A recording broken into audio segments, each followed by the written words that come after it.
यह आदमी एक ऐसी जवान लड़की की मदद करने का फैसला करता है जिसने अपनी माँ को खो दिया है। उसे तब यह अंदाजा भी नहीं होता कि धीरे धीरे उनके बीच ऐसा रिश्ता बन जाएगा जो उसकी जान को खतरे में डाल देगा और उसे एक मुश्किल फैसला लेने पर मजबूर कर देगा। कहानी की शुरुआत हमारे हीरो रेमी से होती है। वह एक आलीशान रेस्तरां में पियानो बजाता है जहाँ ज्यादातर अमीर लोग आते हैं, लेकिन इसके बावजूद उसे बहुत कम पैसे मिलते हैं। रेमी अंदर से बहुत दुखी रहता है क्योंकि उसे लगता है कि उसने अपनी जिंदगी यूं ही बर्बाद कर दी है। वह 30 साल का होने वाला है, लेकिन न तो वह कोई मशहूर संगीतकार बन पाया है और न ही उसे कोई पहचान मिली है। ऊपर से उसे सबके चले जाने तक पियानो बजाते रहना पड़ता है। एक रात एक कपल लगभग पूरी रात वहीं बैठा रहता है। रेमी उन्हें देखकर और भी उदास हो जाता है क्योंकि उसकी अपनी पत्नी अब उससे प्यार नहीं करती। सुबह होते होते रेमी घर पहुंचता है। वह अपनी पत्नी मार्टिना से पूछता है कि वह कहाँ जा रही है। वह ठंडे लहजे में जवाब देती है कि उसकी एक फोटोग्राफर से मुलाकात है। रेमी उसे समझाने की कोशिश करता है कि उनकी शादी अभी भी बच सकती है। वह उसे रोकना चाहता है, लेकिन मार्टिना उसकी बात अनसुनी कर देती है। रेमी हार नहीं मानता और बार बार उसे समझाने की कोशिश करता है, लेकिन वह कहती है कि उनके पास पैसे नहीं है और ऐसे में उनका रिश्ता नहीं चल सकता। उसे ऐसे आदमी की जरूरत है जो उसे तोहफे दे सके, चाहे कभी कभार ही क्यों ना हो। वह यह भी बताती है कि उसे एक नई नौकरी मिल गई है और वह मॉडल बनने वाली है। रेमी को यह सब बिल्कुल अच्छा नहीं लगता, लेकिन मार्टिना फिर भी बिना पिछली रात के पैसे मांगे घर से चली जाती है क्योंकि वैसे भी उसे बहुत कम पैसे मिले थे। बाहर रेमी उसकी कार स्टार्ट कराने में मदद करता है। किसी तरह कार चालू हो जाती है और रेमी बस उसे दूर जाते हुए देखता रह जाता है। थोड़ी देर बाद कार के ब्रेक फेल हो जाने की वजह से मार्टिना की कार एक सेमी ट्रेलर ट्रक से टकरा जाती है। यह आखिरी बार होता है जब रेमी अपनी पत्नी को देखता है। कुछ मिनट बाद वह टैक्सी से हादसे की जगह पहुंचता है, लेकिन तब तक लोग उसकी पत्नी को वहां से ले जा चुके होते हैं। इसके बाद हम एक लड़की को घर आते हुए देखते हैं। उसका नाम मैरियन है। वह मार्टिना की बेटी है और उन्हीं के साथ रहती थी। रेमी उसका असली पिता नहीं था, इसलिए वह उससे ज्यादा बात नहीं करता था। अब वह समझ नहीं पा रहा था कि उसे उसकी माँ की मौत के बारे में कैसे बताए। वह उससे झूठ बोल देता है कि उसकी माँ काम पर गई है। जब मैरियन उससे पूछती है कि वह इतना अजीब व्यवहार क्यों कर रहा है, तो वह कोई जवाब नहीं दे पाता। बाद में रेमी हिम्मत करके मैरियन के कमरे में जाता है ताकि उसे सच बता सके, लेकिन आखिर में डर जाता है और बस इतना पूछता है कि क्या वो थोड़ा संगीत सुनना चाहती है। मैरियन हाँ कह देती है। रेमी एक रिकॉर्ड चला देता है और फिर वापस आकर उससे एक कागज और कुछ लिखने का सामान मांगता है। वह एक नोट लिखना शुरू करता है जिसमें लिखता है कि वह अब अपनी माँ को कभी नहीं देख पाएगी क्योंकि वह स्वर्ग चली गई है। उसमें वह यह भी लिखता है कि वह उसे सामने से यह बात कहने की हिम्मत नहीं कर पा रहा, इसलिए लिखकर बता रहा है। वह नोट मेज पर रख देता है और जाने से पहले मैरियन से कहता है कि वह खाने का सामान लेने जा रहा है और उसे वह नोट पढ़ लेना चाहिए क्योंकि उसे आने में थोड़ा समय लगेगा। कई घंटों बाद जब रेमी वापस आता है तो वह मैरियन को मेज पर बैठकर वही नोट पढ़ते हुए पाता है। मैरियन उससे पूछती है कि जो कुछ लिखा है क्या वह सच है। रेमी हाँ कह देता है। दोनों मिलकर मार्टिना की मौत का दुख मनाते हैं। मैरियन उससे गुजारिश करती है कि वह उसे अकेला ना छोड़े। वह कहती है कि वह अपने असली पिता के पास वापस नहीं जाना चाहती क्योंकि वह उनसे बहुत कम मिलती है और वे उसके लिए लगभग अजनबी जैसे हैं। रेमी उसे भरोसा देता है कि वह हमेशा उसके साथ रहेगा। उस रात रेमी मैरियन के असली पिता से मिलने जाता है। वह आदमी कहता है कि वह कोई पैसा नहीं देगा, लेकिन तभी रेमी उसे बताता है कि मार्टिना की मौत हो गई है। पहले तो उसे यकीन नहीं होता, लेकिन रेमी के चेहरे को देखकर उसे समझ आ जाता है कि वह सच कह रहा है। वह उदास हो जाता है और रेमी से कहता है कि उस पर शक करने के लिए उसे माफ कर दे। वह यह भी बताता है कि आजकल वह बहुत शराब पी रहा है। तभी रेमी उससे बीच में ही पूछता है कि अब मैरियन किसके साथ रहेगी। उसका पिता कहता है कि वह उसे अपने साथ ले जाएगा, लेकिन रेमी कहता है कि यह फैसला मैरियन को खुद करने देना चाहिए क्योंकि वह पहले ही बहुत मुश्किल दौर से गुजर रही है और अपना घर या दोस्त नहीं बदलना चाहती। लेकिन उसके पिता कहते हैं कि यह अब रेमी का मामला नहीं है क्योंकि वह उसकी बेटी नहीं है और वह कल उसे लेने आएगा। रेमी उदास मन से घर लौटता है। मैरियन दरवाजे पर उसका इंतजार कर रही होती है और उसका स्वागत करती है। वह उससे पूछती है कि क्या वह उसके लिए कुछ खाने को बनाए।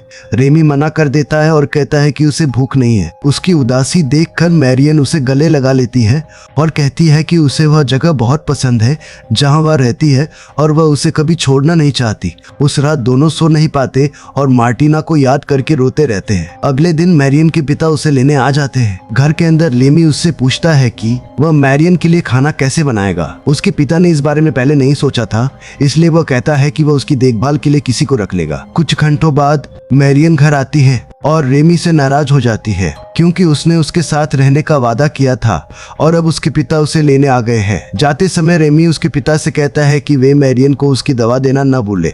अगले दिन वे मार्टिना के अंतिम संस्कार में जाते हैं। कुछ दिनों बाद हम देखते हैं कि रेमी बिल्कुल अकेला हो गया है और मैरियन के बारे में कुछ भी न जान पाने की वजह से बहुत उदास है। आखिरकार वह उसे फोन करने का फैसला करता है, लेकिन दूसरी तरफ से मैरियन कुछ नहीं कहती। रेमी समझ जाता है कि वह सुन रही है। वह उससे पूछता है कि वह कैसी है और बताता है कि उसे उसकी बहुत याद आती है और उसके पास उसे उसके पिता को सौंपने के अलावा कोई और रास्ता नहीं था। फिर भी मैरियन कुछ नहीं कहती। रेमी एक बार फिर कहता है कि उसे उसकी बहुत याद आती है और फोन काट देता है। जब वह वापस अपने पियानो वाले काम पर लौटता है तो वह बिल्कुल बुझा बुझा सा लगता है। उसका मन पियानो बजाने का बिल्कुल नहीं करता। उसका बॉस यह बात नोटिस कर लेता है कि रेमी ठीक से पियानो नहीं बजा रहा है। ग्राहकों की शिकायतों की वजह से बिना जरा भी देर किए उसी रात रेमी को उसकी नौकरी से निकाल दिया जाता है। रेमी एक बार फिर बिल्कुल अकेला रह जाता है और उसे लगने लगता है कि उसकी जिंदगी में सब कुछ और भी खराब होता जा रहा है। तभी अचानक दरवाजे पर दस्तक होती है। रेमी दरवाजा खोलता है तो सामने मैरियन खड़ी होती है अपना सामान लेकर। वह उसे बताती है कि वह उसी के साथ रहना चाहती है और जाने से पहले उसने अपने पिता के लिए एक नोट छोड़ दिया है। वह रेमी को गले लगाती है और कहती है कि वह नहीं चाहती कि वह यह घर छोड़कर जाए। वह कहती है कि बाद में वे मिलकर उसके पिता को समझा लेंगे, लेकिन तभी कुछ ही मिनटों में उसके पिता वहां पहुंच जाते हैं। वे अंदर आते ही गुस्से में पूछते हैं कि उनकी बेटी कहाँ है। रेमी कहता है कि वह अपने कमरे में आराम कर रही है। जब उसके पिता कमरे में जाते हैं और उससे बाहर आने के लिए कहते हैं तो मैरियन साफ कह देती है कि यह उसका घर है और वह कहीं नहीं जाएगी। वह यह भी कहती है कि अगर वे उसे जबरदस्ती ले भी गए तो वह फिर से किसी न किसी तरह वापस आ जाएगी। उसके पिता हैरान होकर बाहर आ जाते हैं। तब रेमी उनसे कहता है कि मैरियन यहाँ उसके साथ ज्यादा खुश रहेगी। यह सुनते ही उसके पिता गुस्से में रेमी को मार देते हैं और दोनों के बीच हाथापाई हो जाती है। थोड़ी देर बाद दोनों रुक जाते हैं और मैरियन दोनों के जख्मों पर मरहम लगाती है। आखिरकार उसके पिता हार मान लेते हैं और निराश होकर चले जाते हैं। अंदर आकर रेमी मैरियन से पूछता है कि वह वापस क्यों आई। वह कहती है कि वह उसके बारे में सोचना बंद ही नहीं कर पा रही थी और अब वे दोनों मिलकर सब कुछ ठीक कर लेंगे। वह यह भी बताती है कि वह खर्चों में मदद करेगी और रेमी बच्चों को पियानो सिखा सकता है। कुछ दिनों बाद हम देखते हैं कि रेमी ने उसकी बात मान ली है और अब वह पियानो सिखाने लगा है। हम दोनों को साथ में हंसते मजाक करते हुए भी देखते हैं। एक दिन मैरियन आकर उसे बताती है कि उसने अच्छी खासी कमाई कर ली है। वह बच्चों की देखभाल का काम कर रही होती है, लेकिन रेमी उससे कहता है कि उसे इतना ज्यादा काम नहीं करना चाहिए क्योंकि उसने देखा है कि वह देर से घर आती है और उसे ठीक से आराम भी नहीं मिल पाता। मैरियन उसकी बात मान लेती है, गुड नाइट कहती है और सोने चली जाती है। रेमी को लगता है कि मैरियन के साथ कुछ ठीक नहीं है, इसलिए वह उसे फोन करता है। तब मैरियन मान लेती है कि उसके मन में उसके लिए भावनाएं आ गई हैं और यही बात उसे परेशान कर रही है। रेमी उससे कहता है कि यह सामान्य है क्योंकि इतने सालों बाद उसे उससे लगाव हो गया है, लेकिन मैरियन कहती है कि उसने पहले कभी किसी के लिए ऐसा महसूस नहीं किया। रेमी कहता है कि यह बस एक गलतफहमी है और यह थोड़े समय में अपने आप ठीक हो जाएगी। तब मैरियन उससे पूछती है कि क्या उसके मन में भी उसके लिए कुछ है। रेमी कह देता है कि उसे कुछ भी महसूस नहीं होता, लेकिन मैरियन उसके चेहरे को देखकर समझ जाती है कि वह झूठ बोल रहा है। वह गुस्से में कमरे से बाहर चली जाती है। अगले दिन मैरियन रेमी से कहती है कि उसने पूरी रात उसके बारे में और अपनी भावनाओं के बारे में सोचते हुए बिताई है।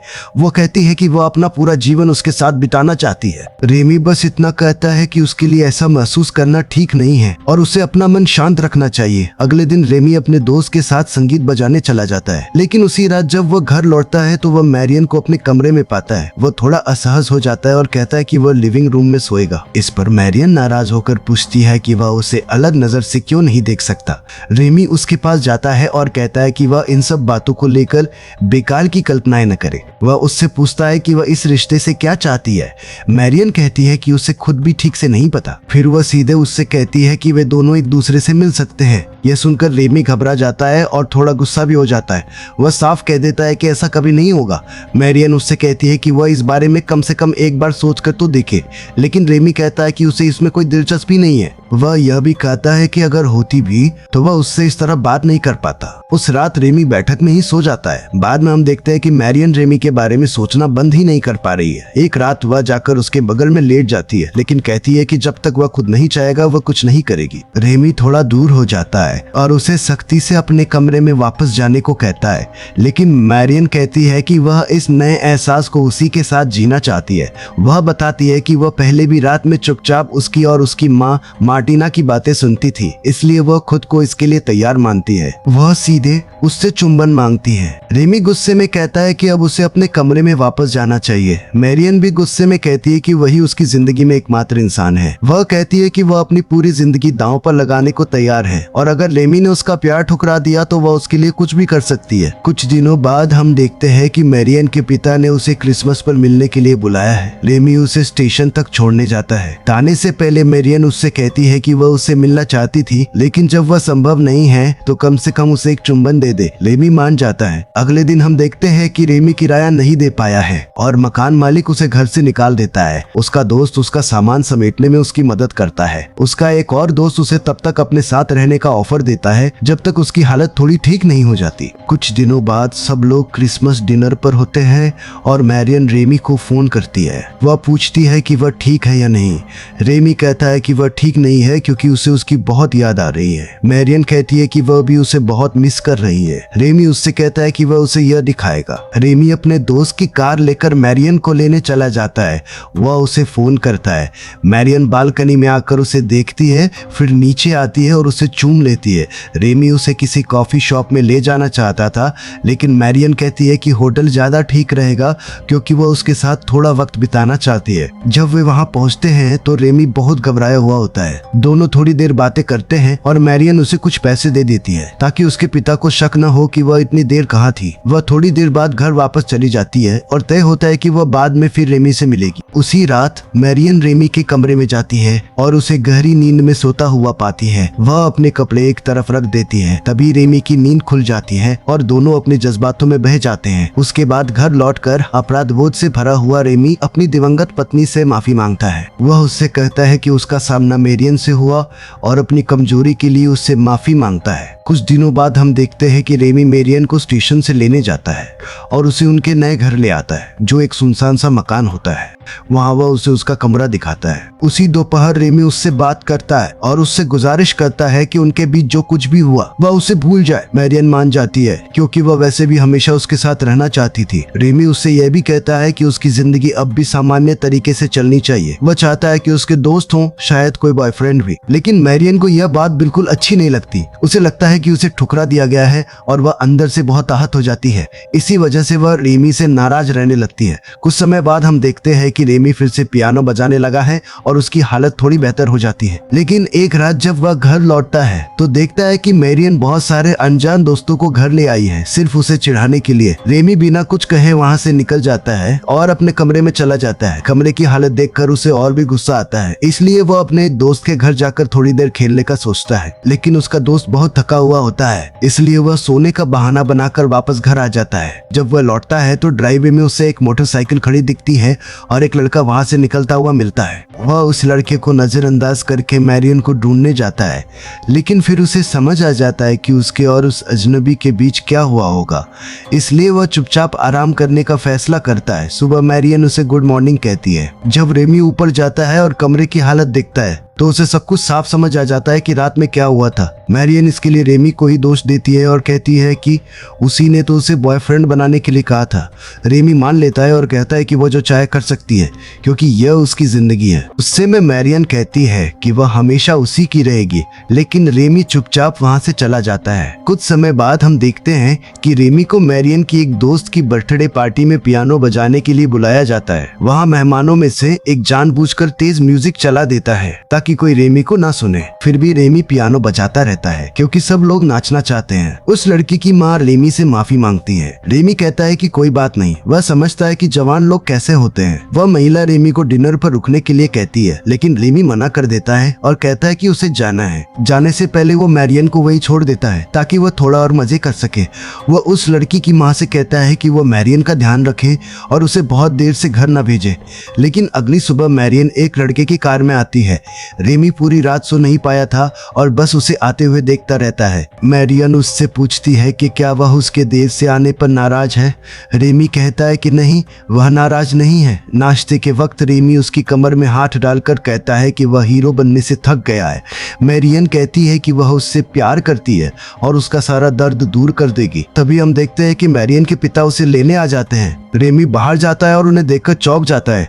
वह कहता है कि वह अपनी बेटी के साथ कुछ दिन रहना चाहता है। रेमी कहता है कि मैरियन अभी घर पर नहीं है और बाद में आने को कहता है, लेकिन उसके पिता कहते हैं कि वे बस एक पल के लिए अंदर आना चाहते हैं। आखिरकार रेमी मान जाता है। जब वे अंदर बैठकर बात कर रहे होते हैं तभी मैरियन नीचे आ जाती है। उसके पिता को कुछ गड़बड़ लगने लगती है। वह रेमी को घूर कर देखते हैं। फिर वे मैरियन से पूछते हैं कि उसने ऐसे कपड़े क्यों पहन रखे हैं। मैरियन कहती है कि वह अभी अभी उठी है। रेमी तुरंत कह देता है कि उसे पता ही नहीं था कि मैरियन घर में है। मैरियन के पिता अपनी बेटी से कहते हैं कि अगर वे तीनों साथ रहे तो बेहतर होगा, क्योंकि तब वे उस पर नजर रख पाएंगे। मैरियन कुछ नहीं कहती। रेमी कहता है कि यह आइडिया बुरा नहीं है। जाते जाते उसके पिता कहते हैं कि वे जल्दी ही वापस आएंगे और सारी बातें ठीक से तय कर लेंगे। उनके जाने के बाद रेमी और मैरियन एक दूसरे को गले लगा लेते हैं, ये जाने बिना कि मैरियन के पिता खिड़की के पास खड़े होकर सब कुछ देख रहे हैं। वे अंदर आ जाते हैं और पूछते हैं कि क्या वे दोनों आपस में रिश्ता बनाने की सोच रहे हैं। रेमी गुस्से और हैरानी का नाटक करते हुए कहता है कि ऐसा सोचना भी पागलपन है। आखिर में उसके पिता दोनों से माफी मांगते हैं और मैरियन से कहते हैं कि वह कभी अच्छे पिता नहीं रहे। शराब पीने की आदत की वजह से धीरे धीरे उनके बीच दूरी आ जाती है और आखिरकार रेमी फिर से अकेला पड़ जाता है। एक रात मैरियन बेबीसिटर का काम करके घर लौटती है और रेमी को जगा देती है। वह उससे मदद मांगती है क्योंकि जिस बच्चे की वह देखभाल कर रही थी वह अचानक बीमार पड़ गया है और उसकी माँ फोन नहीं उठा रही है। रेमी उसके साथ चलता है और दोनों डॉक्टर को बुलाने का फैसला करते हैं। डॉक्टर दवा लिख देता है और रेमी से उसे लाने को कहता है, लेकिन रेमी के पास पैसे नहीं होते, इसलिए वो अपने दोस्त से उधार लेने चला जाता है। दोस्त घर पर नहीं होता, लेकिन उसकी पत्नी फिर भी उसे पैसे दे देती है। थोड़ी देर बाद शार्लोट वहां पहुंचती है, वही औरत जिसने मैरियन को बेबीसिटर के काम पर रखा था। मैरियन और रेमी बच्चे को दवा दे देते हैं और शार्लोट इसके लिए उनका शुक्रिया अदा करती है। फिर वो मैरियन को भी धन्यवाद देती है और उसकी अच्छी देखभाल के लिए उसे अच्छी खासी रकम देती है। घर लौटते समय मैरियन और रेमी के बीच थोड़ी बहस हो जाती है, क्योंकि मैरियन ने नोटिस किया था कि शार्लोट रेमी में दिलचस्पी ले रही है। रेमी उसे समझाता है कि ऐसा कुछ नहीं है। अगले दिन रेमी शार्लोट के घर जाता है और पूछता है कि उसकी बेटी अब ठीक है या नहीं। शार्लोट कहती है कि वह ठीक है और उसे अंदर आने के लिए भी कहती है, लेकिन रेमी बताता है कि वह बस यूं ही उधर से गुजर रहा था। शार्लोट उसके आने के लिए धन्यवाद कहती है। रेमी उससे कहता है कि अगर कभी किसी मदद की जरूरत हो तो बेझिझक बता दे। शार्लोट उसे चाय के लिए रुकने को कहती है और रेमी थोड़ी हिचक के बाद मान जाता है।